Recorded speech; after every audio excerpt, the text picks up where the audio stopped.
உங்களுக்கு இனிப்பு பிடிக்கும்னா இப்போ நான் சொல்றத ஒரு நிமிஷம் கற்பனை செஞ்சு பாருங்க. ஆமா, ஏதோ ஒரு புடிச்ச ஸ்வீட், ஒரு கற்கண்டு மாதிரி கூட வச்சுக்கலாம். கரெக்ட். அந்த கற்கண்ட உங்க வாயில போடுறீங்க. அந்த சுவை நாக்குல படுற முதல் செகண்ட் மூளையில ஒரு பெரிய கொண்டாட்டமே நடக்கும் இல்லையா? நிச்சயமா. ஆனா அடுத்த சில நிமிஷத்துல அந்த இனிப்பு கரைஞ்சு காணாம போயிடும். அதான் பிரச்சனை. அந்த சுவையும் மெல்ல மறைஞ்சிடும். நம்ம தேடி அலையிற எல்லா இன்பங்களுமே இப்படிதான் இருக்கு. ஒரு புது போன் வாங்குறோம். முதல் வாரம் அது மேலேயே கண்ணா இருப்போம். ஆமா, ஆனா அடுத்த மாசம் அது வெறும் ஒரு சாதாரண தொடர்பு சாதனமாயிடும். அதேதான். ஆரம்பத்துல ஒரு பெரிய சுவைய தந்துட்டு பிறகு எல்லாமே கரைஞ்சு செழிப்படைய செஞ்சிடுது. ஆனா நாக்குல வச்ச கற்கண்டு கரையவே இல்லைன்னா? கரையாத கற்கண்டா, கேட்கவே விசித்திரமா இருக்கே. ஆமாங்க. பல வருஷம் ஆனாலும் அந்த முதல் வினாடியில கிடைச்ச அதே அடர்த்தியான சுவைய தொடர்ந்து தந்துகிட்டே இருந்தா எப்படி இருக்கும்? அப்படி ஒரு விஷயத்த யாராவது சொன்னா அவர் ஏதோ மாயாஜால கதைய சொல்றாருன்னு தான் நம்ம நினைப்போம். கண்டிப்பா. ஆனா நீங்க யார பத்தி பேச வரீங்கன்னு எனக்கு புரியுது. நீங்க நினைக்கிறது சரிதான். இந்த ஆழமான தேடல்ல நாம பார்க்க போறது வள்ளலார் எழுதிய அருள் விளக்க மாலை தொகுப்புல இருக்கிற 7வது பாடல பத்தி தான். ஒரு சாதாரண மனுஷ பேரின்பத்தை எப்படி உணர்றான் அப்படிங்கறத ஒரு சுவையான கற்கண்டுல ஆரம்பிச்சு அழியாத பொன்னுடம்பு அப்புறம் ஒரு மாபெரும் நடன அரச வரைக்கும் ஒரே பாடல்ல நம்மள பயணம் செய்ய வைக்கிறாரு. அது ஒரு அற்புதமான கவிதை. நமது அன்றாட வாழ்க்கையில நாம பார்க்கிற தற்காலிகமான விஷயங்களுக்கும் ஆழமான ஒரு உள்நிலை அனுபவத்துக்கும் உள்ள வித்தியாசத்தை அவர் ரொம்ப நுட்பமா பதிவு செஞ்சிருக்காரு. சரி, இத கொஞ்சம் விரிவாக பாப்போம். இத மேலோட்டமா படிச்சா ஒரு பக்தி பாடல் மாதிரி தோணும். ஆனா இதுல மனித உளவியலும் அறிவியலும் எப்படி கலந்திருக்குன்னு பாத்தீங்கன்னா நிறைய ஆச்சரியங்கள் காத்துட்டு இருக்கு. உண்மைதான். வெறும் 8 வரிகள்ல மனித வாழ்வோட ஒட்டுமொத்த தேடலையும் அவர் சொல்லியிருக்காரு. வார்த்தைகளுக்கு உள்ள போனா மனிதனோட நரம்பியல் அமைப்புல, அதாவது அந்த நர்வஸ் சிஸ்டத்துல நடக்கிற ஒரு பெரிய பாய்ச்சலையே அவர் விவரிக்கிறாரு. அந்த வார்த்தைகள்ல இருந்து தான் நாம ஆரம்பிக்கணும். முதல் வரியே நம்மள ரொம்ப சிந்திக்க வைக்குது. கரைந்து விடா தென்னுடைய நாவகத்தே இருந்து கனத்த சுவை தருகின்ற கற்கண்டே அப்படின்னு அவர் பாடுறாரு. கரையாத கற்கண்டு. ஆமா. இப்போ எந்த ஒரு இனிப்பும் கரைஞ்சிடும். அது இயற்கையோட விதி. ஆனா இந்த கரைந்து விடாத கற்கண்டு அப்படிங்கிற உருவகம் எனக்கு ஒரு பெரிய கேள்வியை உருவாக்குது. என்ன கேள்வின்னு சொல்லுங்க. ஒரு கட்டத்துல சலிச்சு போயிடும். இத ஹெடோனிக் அடாப்டேஷன் அப்படின்னு சொல்லுவாங்க. ஒரு கட்டத்துல அந்த இனிப்பே நமக்கு திகட்டிடும் இல்லையா? நிச்சயமா திகட்டும். அப்புறம் எப்படி அது ஒரு கனத்த சுவையா தொடர்ந்து இருக்க முடியும்? இது எப்போதோ நடந்த ஒரு சம்பவத்தோட நினைவா இல்ல தொடர்ந்து நிலைத்திருக்கக்கூடிய ஒரு இன்பத்தை குறிக்குதா? இது கொஞ்சம் முரண்பாடா இருக்கே. இது ரொம்ப பிரமாதமான கேள்வி. மனிதனோட மூளை எப்படி இயங்குது அப்படிங்கிற அறிவியல் உண்மையை நீங்க சரியா சுட்டி காட்டினீங்க. நம்ம வெளியிலிருந்து தேடுற இன்பங்கள் எல்லாமே டோபமைன் அப்படிங்கிற வேதியியல் தூண்டுதலால உருவாகிறது. அந்த டோபமைன் ரஷ் அப்படின்னு சொல்லுவாங்களே, அதுதான். அது ஒரு தற்காலிகமான எழுச்சியை தரும். அதுக்கப்புறம் மூளைக்கு சலிப்பு தட்டிடும். நீங்க சொன்ன அந்த ஹெடோனிக் அடாப்டேஷன் அப்படிங்கிறது வெளிப்புற பொருட்களுக்கு மட்டும்தான் பொருந்தும். ஓ, அப்போ அவர் வெளிப்புற பொருட்களை பத்தி பேசலையா? கிடையாது. இங்கே வள்ளலார் குறிப்பிடுறது மூளையை தூண்டுற தற்காலிகமான டோபமைன் வெளியீட்டை பத்தி இல்ல. இத செரோட்டோனின் இல்லனா ஆக்சிடோசின் மாதிரி ரொம்ப ஆழமான நிலையான அமைதியோடு கூடிய ஒரு உள்நிலை ஆனந்தத்தோடு நாம ஒப்பிடலாம். உள்நிலை ஆனந்தம், அதாவது நமக்குள்ளே உருவாகிற ஒரு விஷயம். ஆமாங்க. கற்கண்டு அப்படிங்கிறது இயல்பாகவே பல படிகங்களா உறைஞ்ச ஒரு தூய்மையான இனிப்பு. அந்த இனிப்பு கரையாம தொடர்ந்து இனிப்பை கொடுத்துக்கிட்டே இருக்குதுன்னா அந்த இன்பம் வெளியிலிருந்து வரல அப்படிங்கறத நாம புரிஞ்சுக்கணும். அது நமக்குள்ளேயே ஊற்று எழுந்துகிட்டு இருக்கு. கரெக்டா? எக்ஸாக்ட்லி. வெளியிலிருந்து வர்ற எந்த ஒண்ணும் ஒரு நாள் தீர்ந்து போயிடும், இல்லைன்னா கரைஞ்சு போயிடும். ஆனா நமது இயல்பே அந்த இனிப்பா மாறிடுச்சுன்னா அது எப்படி கரையும்? அது திகட்டாத ஒரு பேரின்ப நிலை.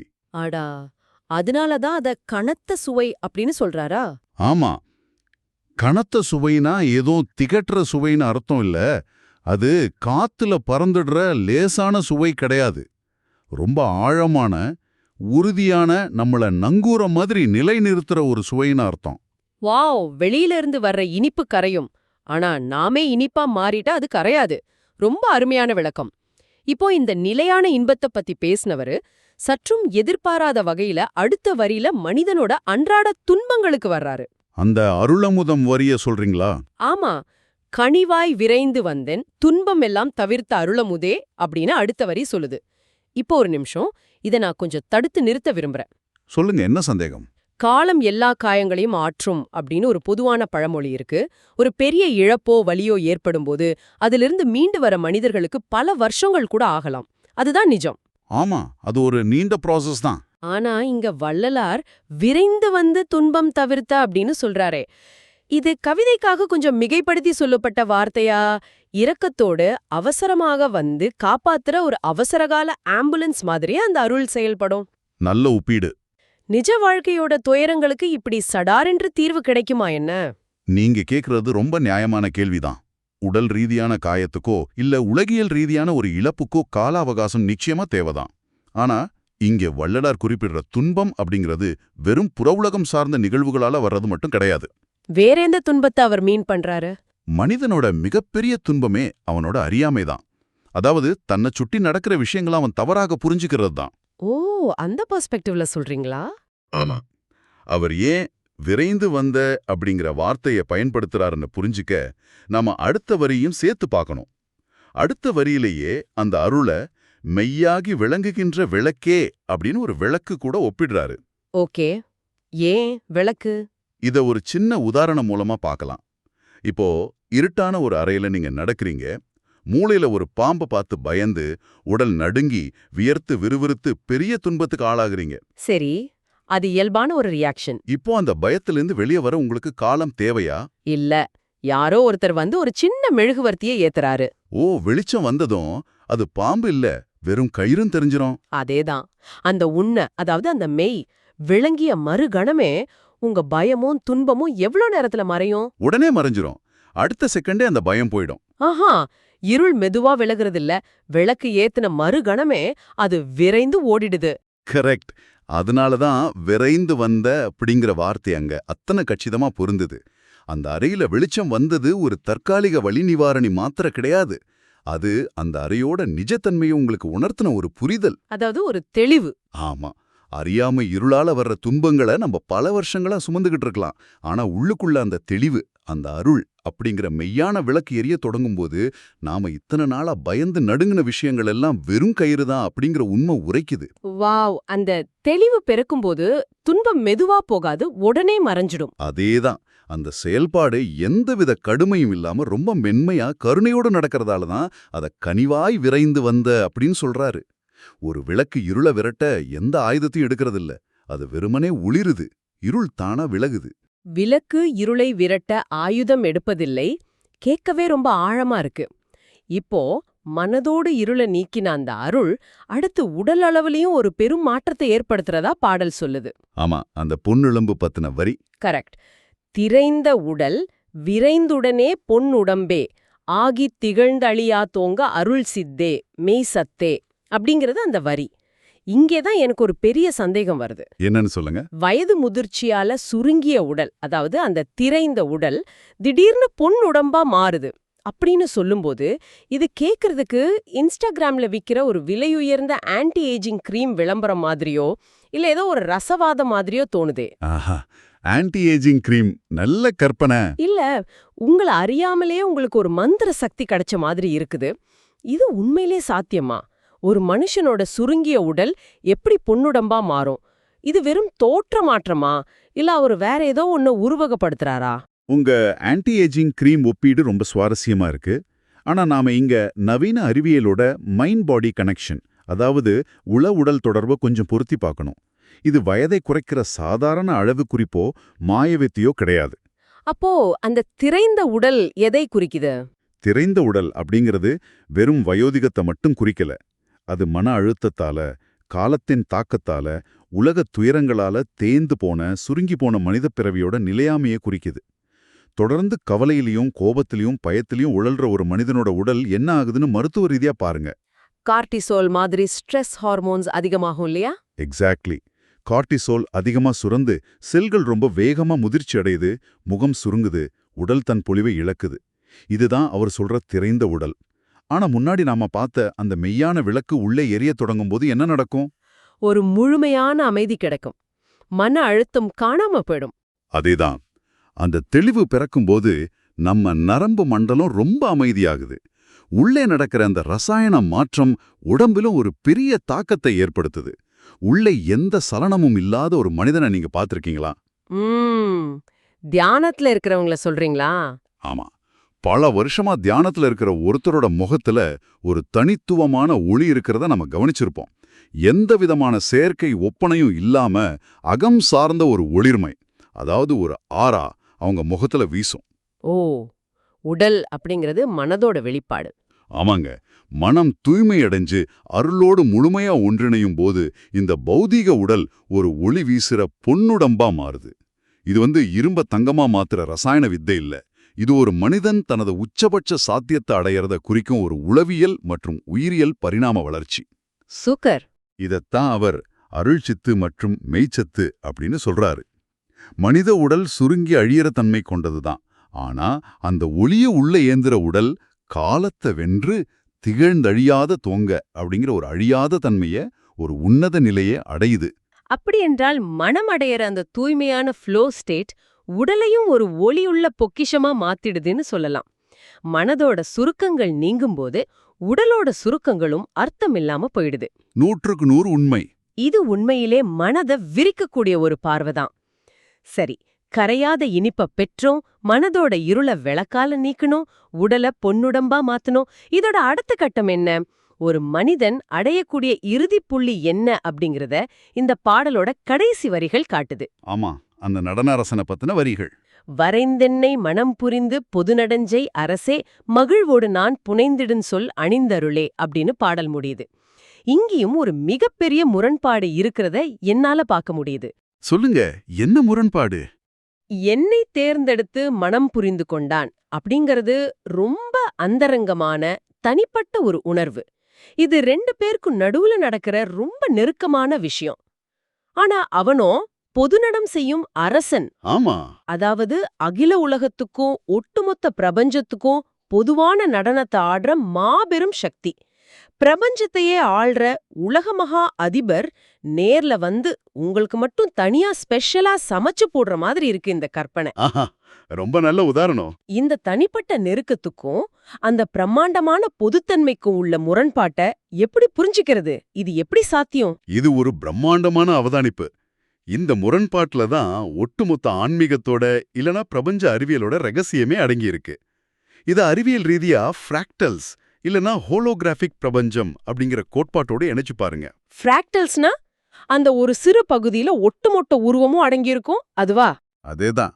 ஒரு கடலோட பிரம்மாண்டம் முழுமையும் அதோட ஒரு சிறு துளியான நீர்த்துளிலையும் அடங்கியிருக்கு இல்லையா? அதுபோல தான் இதுவும். பொது நடம் செய்யும் அரசன் அப்படிங்கிறது எல்லையற்ற அனைவருக்கும் பொதுவான அந்த பிரபஞ்ச சக்தி. அது வானத்துல எங்கேயோ ஒரு மூலையில நடனம் ஆடிக்கிட்டு இல்ல. அப்போ அந்த நடன சபை எங்க இருக்கு? அதோட நடன சபை எது தெரியுமா? ஒரு தனி மனிதனோட தூய்மையான உள்ளந்தான். பிரபஞ்ச அளவுல நடக்கிற அதே மாபெரும் நடனம் ஒரு மனிதனோட நுட்பமான இதய துடிப்பிலையும் அவனது உள் உணர்விலையும் அதே அளவு பிரம்மாண்டத்தோட நிகழுது. அட, அதை உணரும்போது ஏற்படுற அந்த ஒன்றிணைவைத்தான் மனம் புரிதல் அப்படின்னு ரொம்ப நெருக்கமான அந்தரங்கமான வார்த்தையால அவர் குறிப்பிடுறாரு. பிரபஞ்ச சக்தி அப்படிங்கிறது ஏதோ தூரத்துல இருக்கிற ஒன்னல்ல. அது தன்னை தேடி வந்து தன்னோடு இரண்டரை கலக்கிற அளவுக்கு ரொம்ப நெருக்கமானது அப்படிங்கிறத உணர்த்தவே இந்த முரண்பாட்டை அவர் ரொம்ப அழகா பயன்படுத்துறாரு. வாவ்! கடலோட பிரம்மாண்டம் ஒரு சிறு துளியிலையும் இருக்கு அப்படிங்கிற உதாரணம் இது சரியா விளக்குது. மாபெரும் பிரபஞ்ச நடனம் தனக்குள்ள நடக்கிறது அவர் உணர்றாரு. நிச்சயமா. சரி, இவ்ளோ பெரிய மாபெரும் அரசனுக்கு அழியாத பொன்னு உடம்பை தந்த அந்த சக்திக்கு அவர் என்ன பரிசளிக்கிறாரு? விலை உயர்ந்த வைரங்களையோ தங்கத்தையோ அவர் கொடுக்கல. மாறாக மகிழ்வோடு நான் புனைந்திடும் சொல் மாலை அணிந்தருளே அப்படின்னு ரொம்ப எளிமையா சொல்றாரு. ஆமா, அது ஒரு சரணடைதல். தன்னிடம் உள்ள வார்த்தைகளை மாலையா கோர்த்து தர்றாரு. இது என்னை பெரிதும் நெகிழ வைக்குது. அதுதான் அங்குள்ள மிக முக்கியமான விஷயம். உங்களை முழுமையா ஒருவருக்கு அர்ப்பணிக்கும் போது அங்கே எந்த பௌதிக பொருளுக்கும் மதிப்பு கிடையாது. தூய்மையான எண்ணங்களும் அது வெளிப்படுற வார்த்தைகளும் மட்டும்தான் அங்க பிரதானம். வெறும் வார்த்தைகள் இல்ல, அது அவரோட அனுபவத்தின் சாரம். கரெக்ட். சொல் மாலை அப்படிங்கிறது வெறும் வார்த்தைகள் கிடையாது. அது அவரோட பேரானந்தத்தின் வெளிப்பாடு. தனக்கு கிடைச்ச அந்த பேரருளுக்கு எந்த ஒரு எதிர்பார்ப்பும் இல்லாம மகிழ்வோடு அவர் தொடுக்கிற அந்த நன்றி கலந்த வார்த்தைகளே மிகப்பெரிய காணிக்கையா மாறுது. மிகச்சரி. ஒரு சாதாரண கற்கண்டோட சுவையில தொடங்கி இருள விரட்டுற விரைமான விளக்காகி சுருங்கிய உடல பொன்னுடம்பாக்கி முடிவுல பிரபஞ்ச நடனத்தோடு ஒன்று கலக்கிற ஒரு மாபெரும் பயணத்தை இந்த ஒற்றை பாடல்ல நம்ம கடந்து வந்திருக்கோம். ஆமாங்க, ஒரே பாடல்ல இவ்வளவு ஆழமான விஷயங்கள். நாம இந்த உலகத்துல பல விஷயங்களை தேடி ஓடிக்கிட்டு இருக்கோம். அடுத்தடுத்த இன்பங்கள், பதவிகள், உறவுகள்னு எல்லாத்துலயும் அந்த கரையாத கற்கண்ட நாம தேடுறோம். ஆனா அவையெல்லாம் ஒரு கட்டத்துல கரைஞ்சிடுது. உண்மைதான். நீங்க வெளியே தேடுற எல்லாமே ஒரு கட்டத்துல உங்களை ஏமாற்றலாம், இல்லைன்னா சலிப்படைய செய்யலாம். ஆனா உற்று கவனிச்சா நமக்கான அந்த விரைந்து வரும் அருள் நமக்குள்ளேயே எரிய காத்துட்டு இருக்கிற ஒரு விளக்கா இருக்கு அப்படிங்கறத இந்த பாடல் நமக்கு உணர்த்துது. அந்த விளக்க கண்டறியணும். ஆமா, அந்த விளக்கை கண்டறிவதும் அதன் மூலமா நம்முடைய இருளை நீக்கி நம் வாழ்வின் தரத்தை ஒரு பொன்னுடம்பு போல ஒளிரச் சேருதுமே நம் வாழ்வோட மிகப்பெரிய நோக்கமா இருக்கணும். ரொம்ப ஆழமான ஒரு இடத்துக்கு நாம சேர்ந்திருக்கோம். இந்த பாடல் ஏதோ 19ஆம் நூற்றாண்டுல எழுதப்பட்ட பழைய கவிதை கிடையாது. இது இன்றைக்கும் என்றைக்கும் நம்முடைய மன அமைதிக்கான, நம் முரண்பாடுகளை தீர்ப்பதற்கான ஒரு அற்புதமான வழிகாட்டி. கண்டிப்பா. இதை கேட்டுக்கிட்டு இருக்கிற நீங்க உங்க வாழ்வோட இத பொருத்தி பாருங்க. நாம எல்லோருமே ஏதோ ஒரு இருள்ல, ஏதோ ஒரு துன்பத்துல தத்தளிச்சுக்கிட்டு தான் இருக்கோம். பாம்ப பார்த்து பயந்தது போல இல்லாத ஒன்ன பார்த்து மன அழுத்தத்துக்கு ஆளாகி நம்ம உடலையும் மனதையும் நாமே சுருக்கிக்கிறோம். ஆனா அந்த மெய்யான விளக்கு எரியும் போது பயம் விரைந்து மறையும். நிச்சயமா மறையும். இந்த அற்புதமான தேடலை நிறைவு செய்யறதுக்கு முன்னாடி இதை கேட்டுக்கிட்டு இருக்கிற உங்ககிட்ட ஒரு முக்கியமான கேள்வியை நான் முன்வைக்க விரும்புறேன். பாடலோட ஆரம்பத்துல கரையா கற்கண்டு நாக்குல இருக்கிறதா பார்த்தோம் இல்லையா? ஆமா, கனத்த சுவை. அதே நாக்கை கொண்டுதான் தனக்கு கிடைச்ச பேரின்பத்துக்காக ஒரு சொல் மாலையை மகிழ்வோடு தொடுக்கிறாரு வள்ளலார். இப்போ கற்பனை செஞ்சு பாருங்க, உங்க வாழ்வுல அப்படிப்பட்ட ஒரு முழுமையான இன்பமோ, உங்க எல்லா பிரச்சனைகளையும் தீர்க்கிற ஒரு மாபெரும் உண்மையோ, அந்த ஒளியோ உங்களுக்கு கிடைச்சிட்டா அதற்கான நன்றியா நீங்க உங்க நாக்கால தொடுக்கிற உங்களோட சொந்த சொல்மாலையின் முதல் வார்த்தை என்னவா இருக்கும்? ரொம்ப அழகான கேள்வி. அதை யாருட்டு நீங்க அர்ப்பணிப்பீங்க? அந்த வார்த்தை என்னவென்பதை நீங்களே ஆழமா சிந்திச்சு பாருங்க. மீண்டும் இதே போல ஒரு சுவாரஸ்யமான அலசல்ல சந்திப்போம்.